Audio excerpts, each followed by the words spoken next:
I was given one job, just one, and the way they said it made it sound like I was being trusted with the nuclear codes, like, don't mess this up. And I thought, that's a lot of pressure for picking up milk. But I nodded like a responsible adult who absolutely had this under control, because in my mind, I wasn't just gonna do the job, I was gonna do it right, I was gonna elevate it, improve it, maybe even become a legend in the household. That's where things start to go wrong for me, because I don't just complete tasks. I auditioned for a documentary about how hard I tried. So I walk into the store thinking, okay, milk, in and out, 5 minutes. But then I see the signs, farm fresh, grass fed, and I'm standing there like I've been invited to join a secret society of cows. And suddenly, I'm comparing labels I don't understand, reading words I can't pronounce, thinking, what if I pick the wrong milk and this changes my whole future? Because that's how my brain works. Every small decision feels like it's gonna be on a test later. And now I'm pacing the aisle like I'm solving a crime, texting questions I should already know the answers to, getting no reply, which I take as permission to panic. And I start adding things to the cart just in case, because nothing says I'm prepared like buying items no one asked for. I convince myself this is what responsible people do. They anticipate needs. They plan ahead. They don't just grab milk. They grab options. So now I've got 2 kinds of milk, a carton of eggs I don't remember needing, some bread that looked confident, and I'm feeling proud, like, wow, look at me out here making executive decisions, completely forgetting the original mission, which was one job, not a lifestyle change. By the time I get to the checkout, I'm rehearsing my explanation, because I already know I'm gonna have to defend my choices like I'm in court. Just stay calm, explain your process, they'll respect that. Because in my head, effort should count for something, and as I'm driving back, I'm imagining the moment I walk in, set everything down, everyone just goes silent like, he did it. He really did it. And maybe there's a little applause, not loud, just respectful, the kind you give when someone tries very hard at something simple. But the second I walk in, I can feel it. That energy, that quiet look people give you when they're trying to figure out what you've done. And I start talking fast, explaining every choice before anyone even asks, because I don't control the story. It might get away from me. I'm pointing at items like a game show host, saying things like, okay, so this one is for everyday use. This one is for special occasions, like we have fancy nights for milk now, and I can see it in their faces. They're not impressed, they're confused, and that's worse. Because confusion means you've created more questions than answers, which is kind of my brand.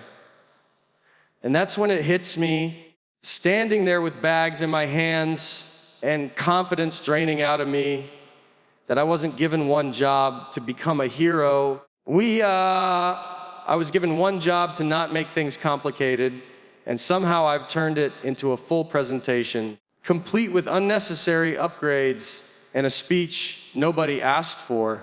And I'm still talking, still trying to justify it, because I don't know how to stop once I've started. And part of me is thinking, if I just keep explaining, eventually this will make sense, even though deep down I know it won't. But I also know I'm not yet, because there's always one more detail, one more reason, one more thought in my head that says, wait, I can fix this. Just give me a second. They said it so casually too, like they were asking me to pass the salt, not entrusting me with a responsibility that was about to reshape my entire personality. Just, hey, can you take care of this one thing? And I nodded immediately, because that's what confident people do. They nod before their brain has a chance to catch up. And in that nod, I became a new man, a man with a mission, a man who had been selected. Because when someone says, one simple job, what I hear is, we believe in you more than anyone else in this house right now. And I don't want to let that down. I want to rise to the occasion. I want this to be the moment everyone remembers as the day I finally proved I could be trusted with something small. So I repeated in my head over and over like a chant, Ev one job, don't mess this up. Because somehow that makes it feel bigger. Like if I keep reminding myself how simple it is, it will stay simple, even though history suggests that's not how things go for me. But I'm choosing optimism today. I'm choosing to believe I've grown, that I'm not the same person who once turned assembling a chair into a 3-hour emotional journey. This is different. This is easy. This is just one thing. And already my heart is beating a little faster, which seems unnecessary, but also kind of exciting, like I've been called into action. And as I'm walking out, I start building it up in my head, imagining how smoothly this is going to go, picturing myself coming back with the job done, setting it down calmly, not saying much, because real professionals don't brag, they just deliver, and people will notice. They always do. They'll look at me and think, wow, he didn't even make a big deal out of it. And that thought alone gives me a little burst of confidence, because I've already decided this is going to be a quiet victory, the kind that changes how people see you, even if they never say it out loud. But then there's that other voice, the one that shows up the second things feel important. The one that says, what if you're missing something? Because now it's not just a task, it's a test. I don't remember signing up for tests, but apparently I did when I nodded too fast. Suddenly, I'm replaying the instructions in my head, even though they were about 5 words long, trying to find hidden meanings, like maybe one thing doesn't really mean one thing. Maybe it means one thing done perfectly. Maybe it means one thing done thoughtfully. Maybe there's an unspoken expectation that I'll go above and beyond. Because that's what responsible people do, right? They don't just do the job. They show initiative. They show effort. They show that they care. And now I'm invested emotionally, spiritually, possibly financially, and I haven't even started yet, but I can feel the weight of it, like I'm carrying an invisible briefcase full of expectations, and every step I take makes it heavier, because the more I think about how easy it should be, the more pressure I put on myself to not be the guy who somehow finds a way to complicate it, even though deep down I know that guy very well. We've spent a lot of time together. So I take a deep breath and tell myself this is my moment. This is where I show maturity, where I show growth, where I finally prove that if you give me one simple job, I can handle it. No questions asked, no drama, no side stories, just clean execution. And I walk forward with that belief, holding on to it tight, because once I let go, I know exactly what's waiting for me. The moment I'm faced with the choice, that's when everything changes, because up until now it was just a job, a simple task, but now it's a decision. And decisions don't stay small in my head. They stretch out, they grow legs, they start pacing around like they own the place. And suddenly I'm not just picking between 2 options. I'm standing there like I've been asked to choose the direction of my entire future, thinking, okay, this matters more than it should, but here we are, and I can feel my brain warming up like an old engine, getting ready to turn something easy into a full mental marathon. I start with confidence, I really do, telling myself this won't take long. I'll just grab the first thing that looks right and move on. But then I notice there are more choices than I expected, and every extra option feels like a personal challenge, like the world is saying, let's see how you handle this. And I'm reading labels, comparing sizes, doing math I haven't done since school, wondering why everything suddenly comes in so many varieties, because in my mind, more options means more chances to get it wrong. I don't want to be the guy who picks the wrong one when the right one was sitting there the whole time. Now I'm thinking about consequences that probably don't exist, like what if this choice changes how people see me? What if this is the story that gets told later? The one where someone says, remember when he picked that? And everyone laughs. I don't even know who everyone is in that scenario, but I don't want to disappoint them either. So I'm standing there, frozen, staring at everyday items like they're going to start asking me questions back, hoping one of them will just speak up and tell me it's okay, that I'm overthinking it, that any choice will be fine. But my brain doesn't work like that. It wants reasons, it wants logic, it wants a system. So I start putting one on the spot, creating rules nobody asked for. Like, this one seems safer, that one looks more responsible. This one feels like what a normal person would pick. And I don't even know what a normal person is in this situation. But I'm convinced they would know exactly what to do. They wouldn't be here this long. They'd already be halfway done while I'm still having an internal meeting with myself about the pros and cons of packaging. Then I start second-guessing the second-guessing, because now I'm worried that I'm trying too hard. Maybe trying too hard is the real mistake, so I tell myself to relax, to trust my instincts, but my instincts immediately start arguing with each other. One saying, keep it simple. The other saying, but what if simple is careless? And suddenly I'm caught in the middle, just wanting to do the right thing, even though I'm not exactly sure what that means anymore. Time keeps moving, of course, even when I don't, and I can feel it.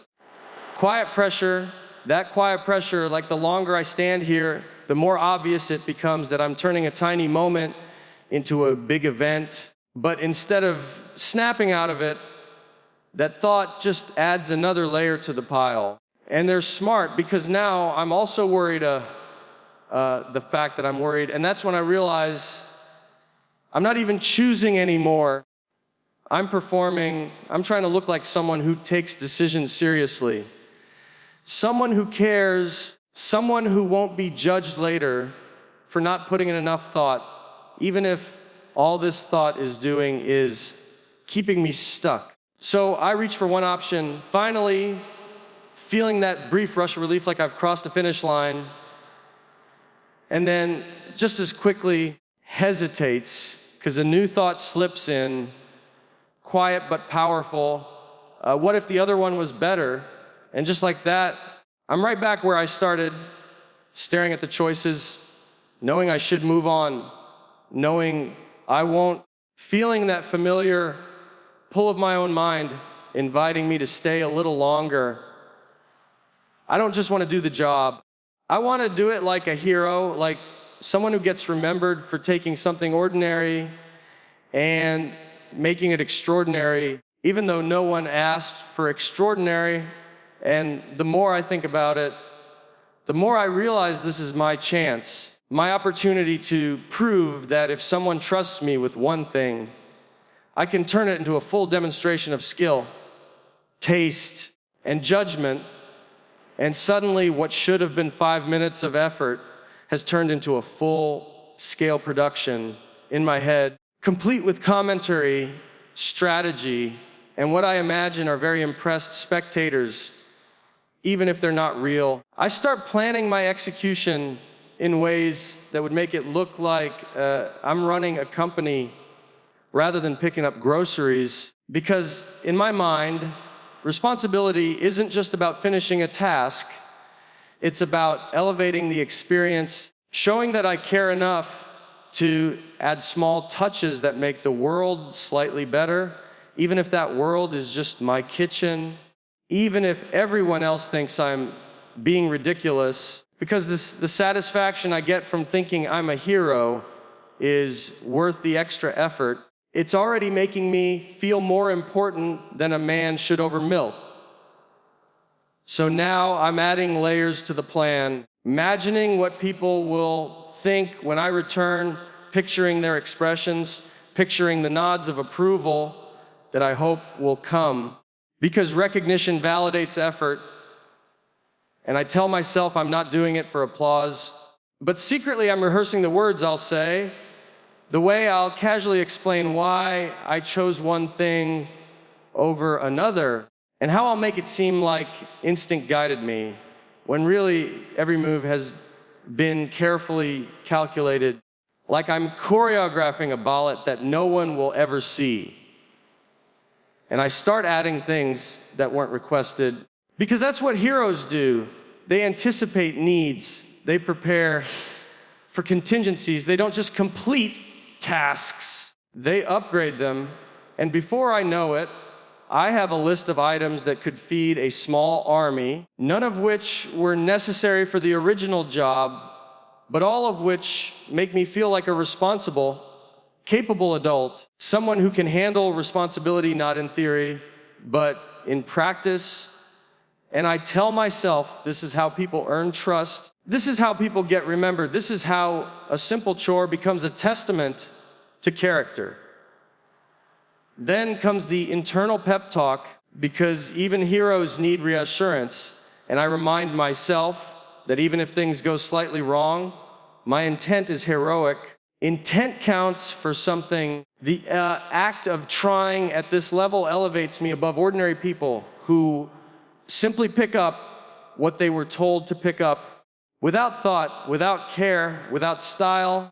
They're smart, and that thought makes me smile because I feel like I'm participating in something larger than myself, even if no one else knows it, and even if the larger part is just the satisfaction of thinking, I'm performing at the highest level. By the time I actually approach the task, I've mentally walked through it at least a dozen times, rehearsed my movements, calculated the order of operations, and imagined the reactions, because a true hero doesn't leave anything to chance. I can feel the energy building, a mix of anticipation, pride, and mild terror, because while everyone else sees one simple task, I see an opportunity to become legendary in a completely unnecessary way, and that's when the real fun begins.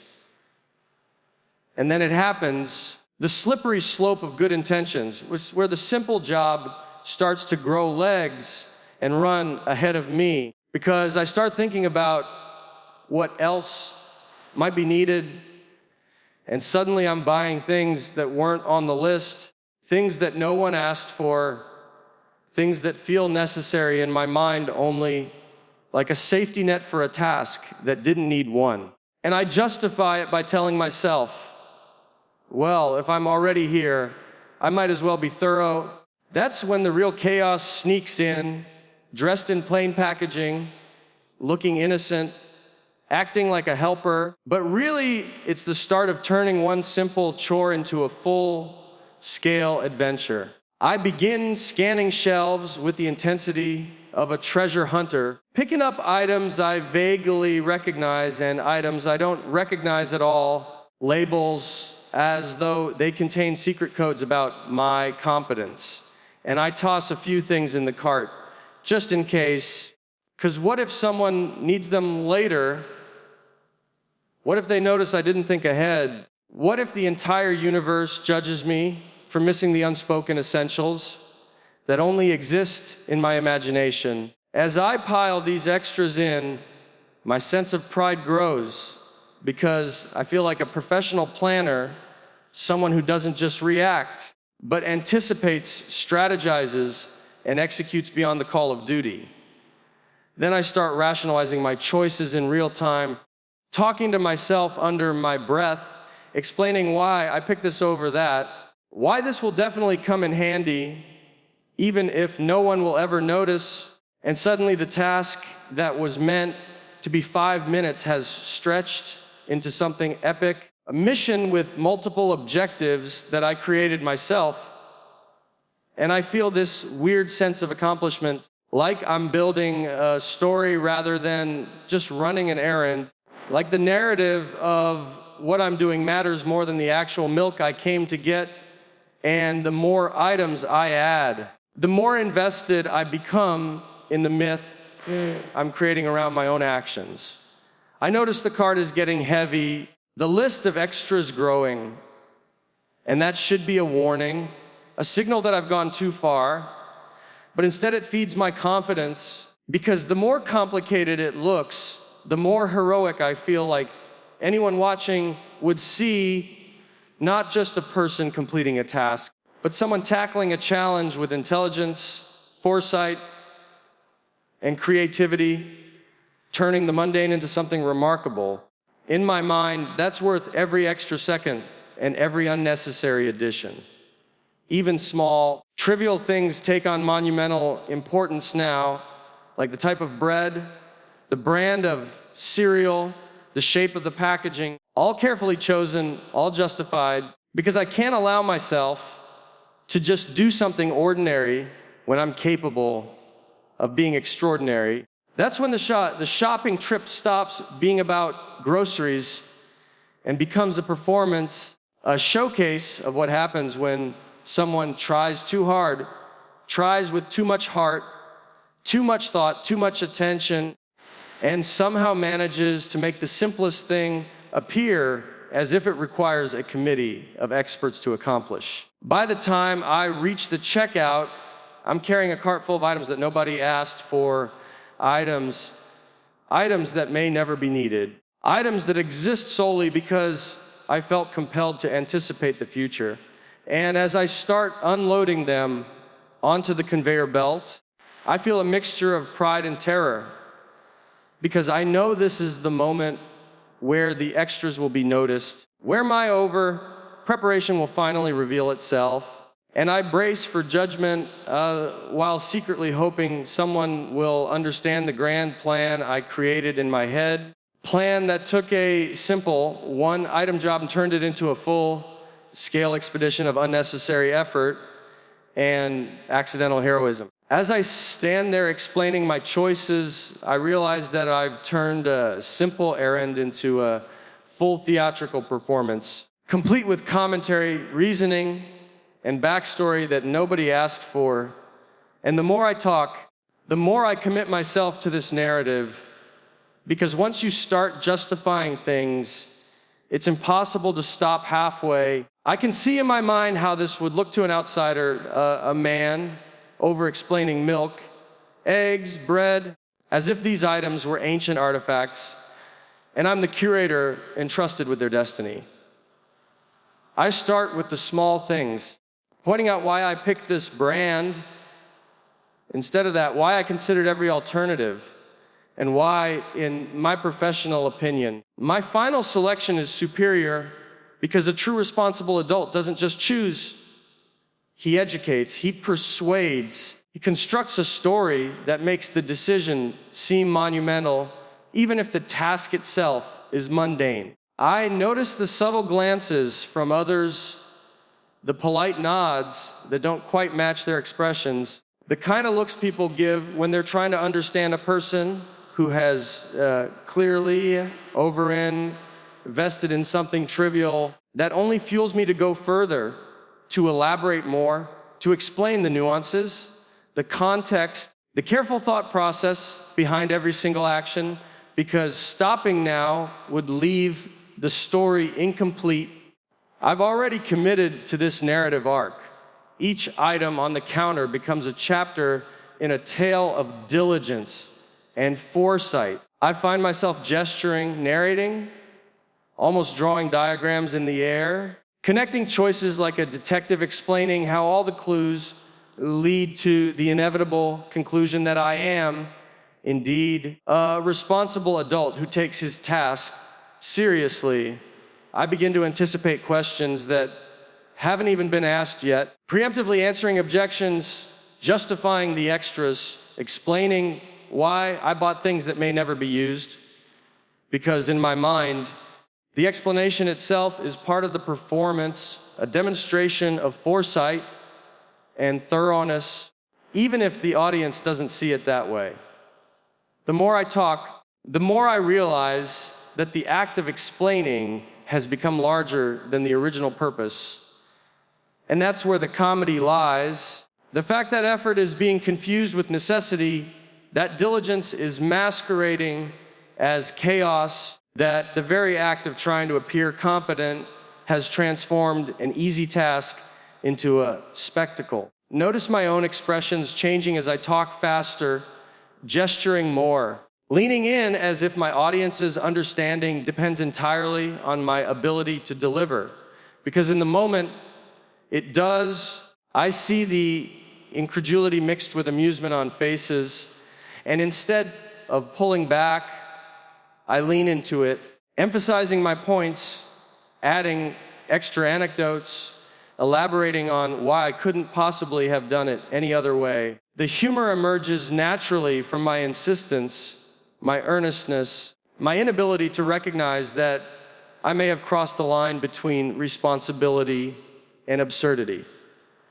Every time I pause to take a breath, I find another point to make, another rationale to provide, another justification that feels important in the moment, because the act of explaining has become a safety net, a way to convince myself that I'm still in control, still competent, still capable, even as the original simplicity of the task fades into memory.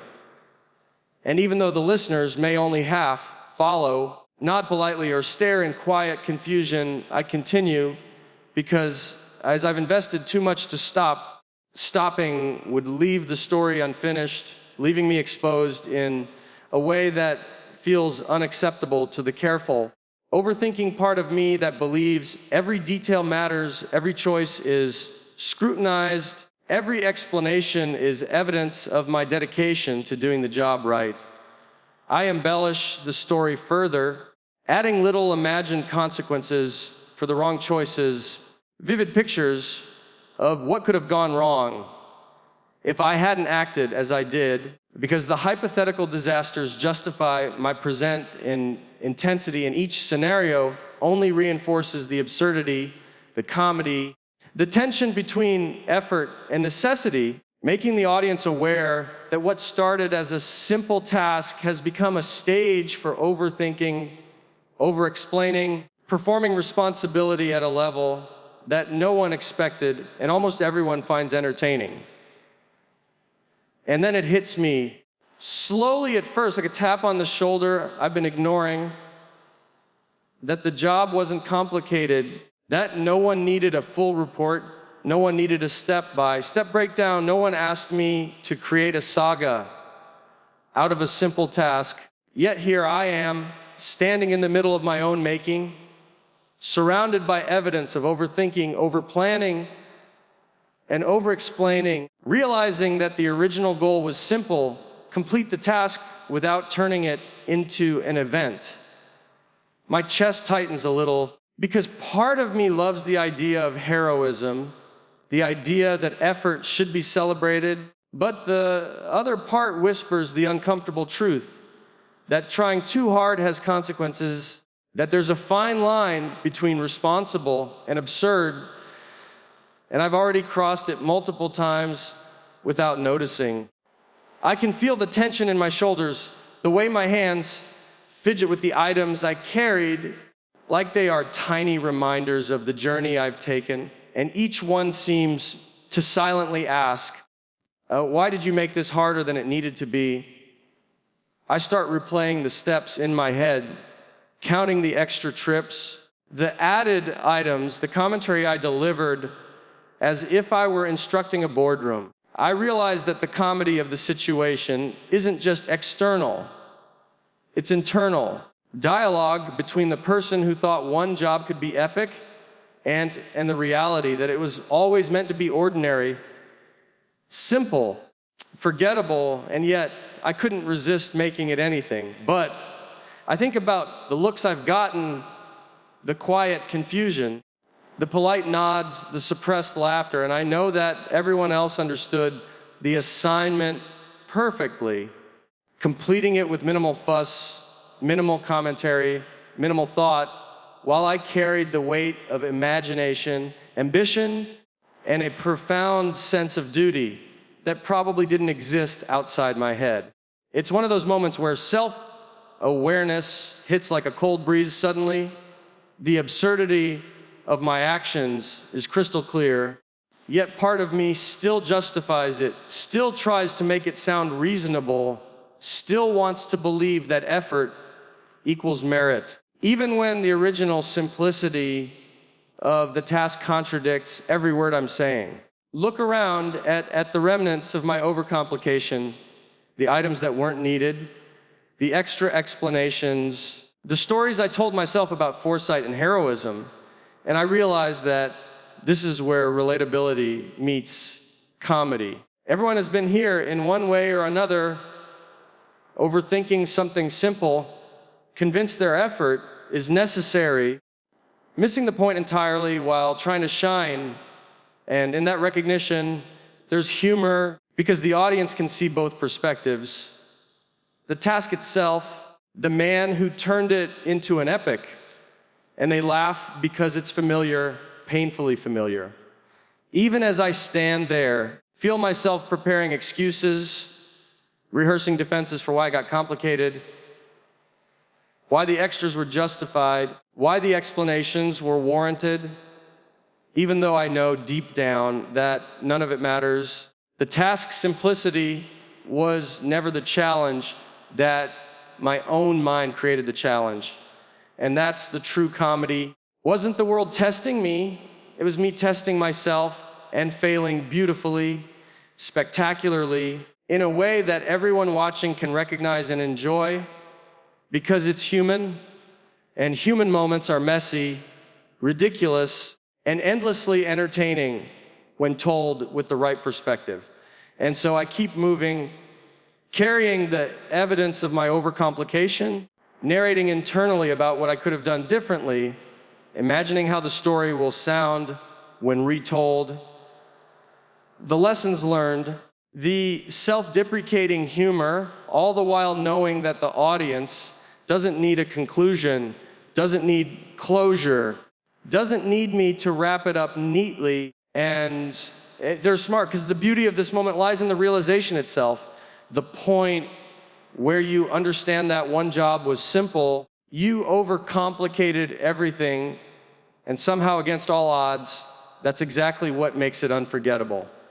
So there I was, standing in the middle of a kitchen with bags everywhere, realizing that the one job I was given didn't need a blueprint, strategy session, or a PowerPoint presentation. It just needed me to do it.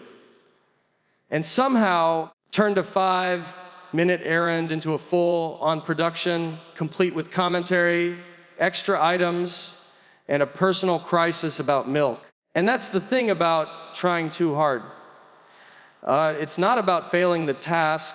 It's about failing yourself in the most entertaining way possible. The kind of failure that makes everyone else laugh and makes you rethink why you ever thought effort needed to be heroic. But I guess that's life, right? We get handed one simple thing, and somehow our brains turn it into a saga. Maybe that's okay, because even when we overcomplicate, we're still showing up, still trying, and if nothing else, we've given people a story to laugh about for years.